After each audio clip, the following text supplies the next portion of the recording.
кумурскалардын көпчүлүгү чөп жешет. Алар өсүмдүктөр менен азыктанышат. Жырткыч курт кумурскалар да болушат. Алар башка курт кумурскалар жана алардын личинкалары менен азыктанышат. Кээ бир курт кумурскалар жаратылыштын тазалыкчылары. Алар өлгөн жаныбарларды жеп жоготушат. Бардыгын жеген да курт кумурскаларда арбын. Мите курт кумурскалары болот. Алар башка организмдер менен да азыктанышат. Арылар, сары арылар, жапан арылар, кумурскалар, термиттер коомдук курт кумурскалар деп аталышат. Алар кара болот, менеткеч болушат экен, менеткеч болушат экен. Балдар, силер бүгүнкү сабакта аябай жакшы катышып бергениңер үчүн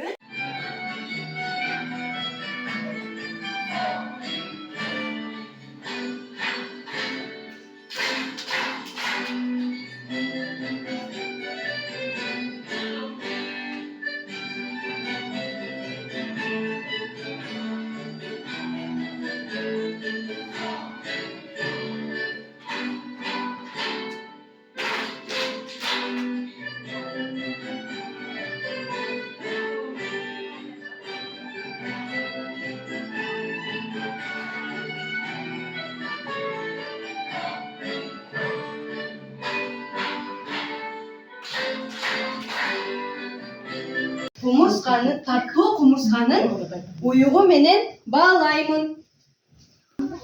Аты ким экен? Бермек Ауызбек болот. Баарыңар эң сонун катыштыңар. Ана Элима, Амина, Элина, Ричардмаза,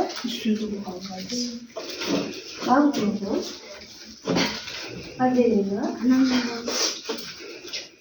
Муси. Неге окшош экен бул?